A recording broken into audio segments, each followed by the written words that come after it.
this video, we're going to talk about assessing exposure inside the camera. We've set up a simple still life using a Canon Rebel 5Ti, 2 incandescent lights and a diffuser, a bounce card on the other side of the set, and then our hero is a vase of water and a plant, all set against a white background. Let's talk about this set for a second. We've got blue light coming in from the window, and on the other side we've got a much brighter yellow incandescent light. This is a mixed level of light in an otherwise dark situation. This is really how it looked during the shot. Now I want to draw your attention to our shooting mode right here. We've just switched it from automatic to manual, as you can see by the M in the upper left-hand corner. Here's our autofocus point. We can move it around by adjusting one of the dials on the camera, depending on what kind of camera you're using. I've already set my focus point, so I'm going to zoom in here so I can show you how the shot is going to look. Next, I want to talk to you about some specific settings that we should choose for this particular shot. I'm going to press the quick control button so that I have a different view through the live view. Here I have access to several different scene modes I'm going to leave to neutral. I also have autofocus set, and then here I want to talk to you about our metering mode. At the bottom of the screen and starting at the far right, you can see we've got center weighted and then spot, also partial metering and evaluative. Partial metering and evaluative metering are very basic metering modes, but we're going to be using spot, which bears a little bit more conversation here. In spot mode, the camera's only metering about 5% in the center of the frame of the whole space, and then it uses the exposure level indicator down here to let you know whether or not you've got enough light getting into the camera to yield a medium gray value out of whatever's in that 5% center of the frame. We'll be using a gray card, and I'll get back to that later. For now, bear with me as I toggle through some of these scenes. We're again going to leave them off or set to neutral so that they don't really interrupt our shot. But one thing that we do want to pay attention to is the white balance of our shot right here.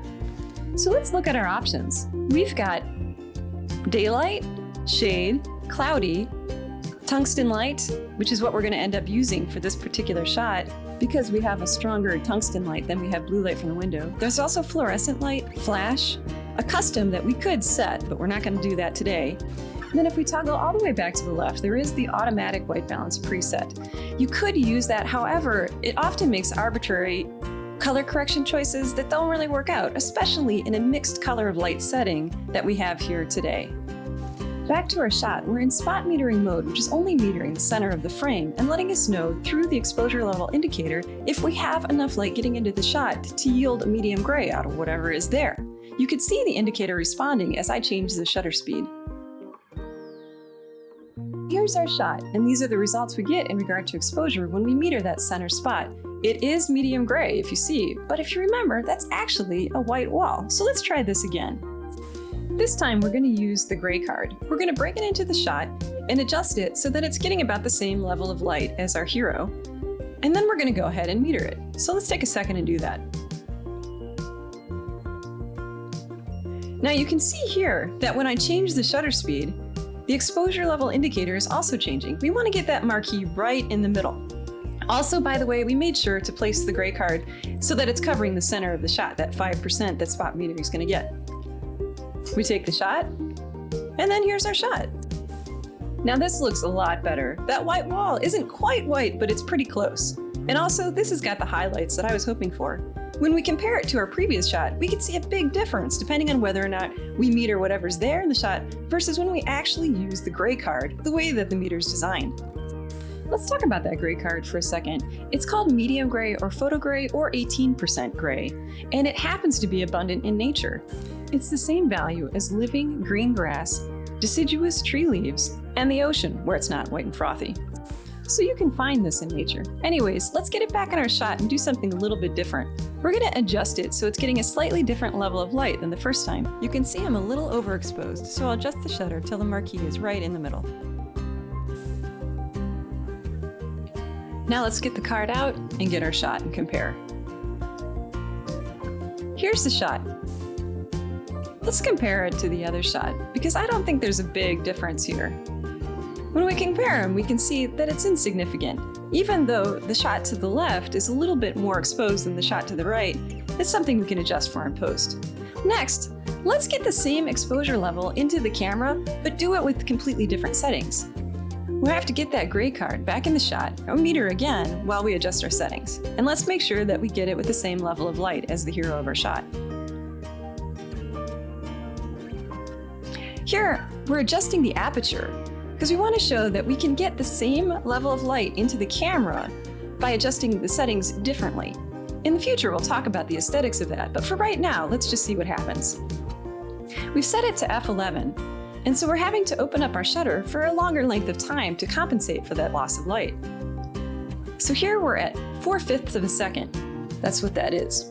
We'll take the shot and we'll compare it again. This looks pretty good. And when we compare it to the other shot, we can see that they have the exact same exposure level, even though they're shot with different shutter speeds and different apertures. It's kind of an important thing to realize, that you can maintain an accurate exposure level while adjusting shutter, aperture, and ISO. Right now, we're just getting the camera back to where we had it before and getting another shot so that we could set up our next experiment. In our next experiment, we want to think about the shutter speed.